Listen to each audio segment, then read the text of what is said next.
ngayon. Kaya sabi ko nga sa inyo, parang nag-multiply pa yung nangyari 44 years ago sa mga pangyayari ngayon. Wala mang deklarasyon ng martial law, pero mas higit pa sa martial law ang nangyayari. Please welcome ang senador ng ating mga puso. O, di ba? At sa tamang panahon ay uupo sa Senado. Siyempre, ang aming kaibigan. Oo. At ang isa sa mga concert kings ng Pilipinas. Oo. Pero ngayon, hindi na lang siya sa entablado nagko-concert. Nagko-concert siya sa pagbabasa ng mga batas kasama ni Attorney Torion. Oo. Let me be the one. Oo. Let him be the one. Attorney Senator Jimmy Bondo.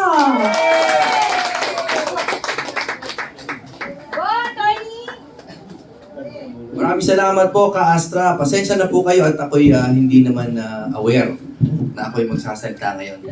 Pero mas gusto ko yun. Mas gusto ko po kuminsan nagsasalita ng hindi handa para puso sa puso po tayo nag-uusap. So wag po kayo magdala, mabilis lang to, siguro mga 3 hours lang ako magsasalita. Ako po, at kasama po ng aking co-accused na si Atty. Bobby Torion, ay nandito para makiisa po sa 44th anniversary natin. Sa una pong tingin, yung number 44, no, parang hindi maganda mga nakakabit na alaala dyan. Ano naisip nyo sa 44? Sapol. Siyempre, lahat naman po tayo na unang naaalala sa number 44 ay yung January 15, 2015. At January 25 yata yan, na massacre ng ating mga kapulisan, no? So, hindi maganda. May mga Chinese ba dito? Or may alam sa Chinese na belief, yung 44, pangit din. Death yan, double death yan eh. Hindi nga isang death lang, kundi double death. So, hindi maganda yung unang tingin. Unang tingin. Parang kami po, sa unang tingin, para kaming natalo sa eleksyon. Sa unang tingin. Pero sa pangalawang tingin, nanalo po kami.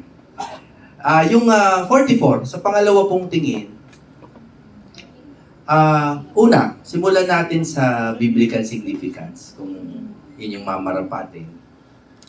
Si Jesus po is the fulfillment of the promise of Abraham, no? And he was 44th sa generation ni Abraham. Also, yung 44 po, nakikinig po ba kayo? Baka inaantok na kayo sa akin. Kasi, sensya na, talagang galing lang po sa puso lahat ito.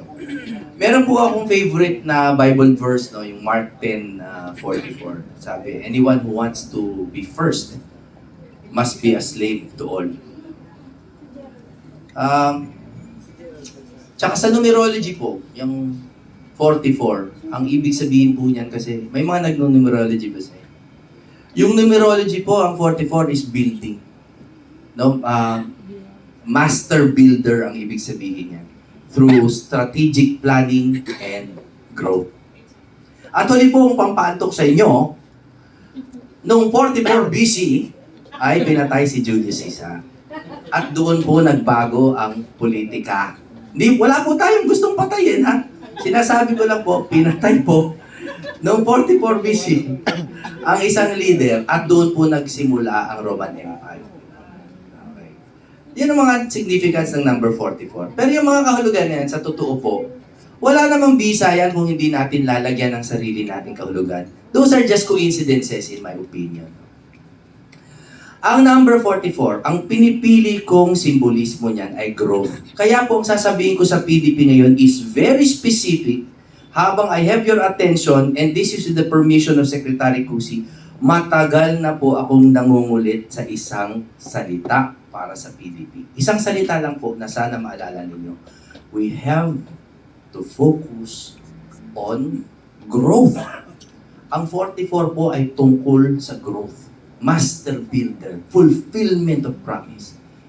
Ang PDP po, ang nag-iisang partido na pwedeng ipagmalaki na presidente, ang chairman natin, ay ang nag-iisang Rodrigo Roa Duterte. Meron pa bang partido na makakapagsabi na miyembro nila o leader nila si Pangulong Duterte? Wala po. Wala po. Tayo lang po ang dinudumog ang ating mga chat box araw-araw. Sir Jimmy, paano po ba mag-member sa PDP? Paano kami sasali? Ang mga ibang partido po ay nagpo-focus na sa AI. Ang kulit-kulit ko na, pinagtatawanan na ako ng mga kaibigan ko sa kakulitan ko. Naka-AI na po sila sa recruitment, naka-AI na sila sa mga BMS, pati sa oath-taking. Naniniwala po ako na sa isang iglap po, pag pinagmalaki ng PDP, pag in-announce natin na pwede na ho kayong mag-member sa PDP online, sa isang linggo po, 1 milyon ang miyembro natin. Naniniwala po ako, yung ibang partido po, pag nag-announce na online na kami, palagay ko po lalangawin yan. Dahil sa totoo po, ang Pilipino ngayon, lumuluhod na maging kadikit lang kahit papano si Pangulong Duterte. Pumupunta sa Hague, ayan na yung pader, kaganon na lang, aakyatin na lang yung elevator, hindi pa pumahawakan ng dating Pangulo. Ayan, kami 2 araw kami nakatunganga. Sana pagbigyan kami. Pero, alas and alak, hindi po talaga tayo pwedeng pumasok doon. Even as legal counsel, hindi pa rin kailangan accredited lawyer ka. Kaya po ang Pilipino, madikit lang po ng konti sa nakakayak yung sa ginawa ni Duterte para sa bayan. Madikit ka lang doon sa majesty and brilliance of that golden history or golden part of our history. Kaya po ito po ang aking uling panawagan sa PDP. 44 is the number of growth. It is the fulfillment of promise. It is the change of politics. And the only way we can change is not to attract voters by 2028, but to attract voters now, to attract members now. And we have to be progressive. Tayo po, mag-AI na tayo. Gastosan natin kahit tayo bukod barya-barya, kahit papiso-piso lang po. Pumunta na po tayo sa AI, nagre-recruit. Pag nag-sign up, yung AI ang magbe-verify ng kanyang identity, totoong tao ba to, lisensya, address, mobile number, email. Pag alam niya ng totoo, sige BMS ka na, online. Kahit po kami mga abogado, MCLE, Mandatory Continuing Legal Education, online na. Mawala ka sa frame, mamamatay. Pwede naman. Ang tanong ng iba, and again, I warned you, no, this is a very specific speech. Ang tanong ng iba, paano natin magkakaroon ng physical contact? Abay sa oath-taking.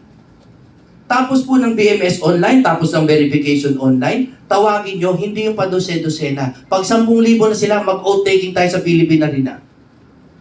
At bigla pong sa isang buwan, palagay ko po, milyon-milyon ang magiging PDP member na bago. Dahil tandaan niyo po, ang totoong ibig sabihin ng PDP ay Pangulong Duterte panghabang buhay.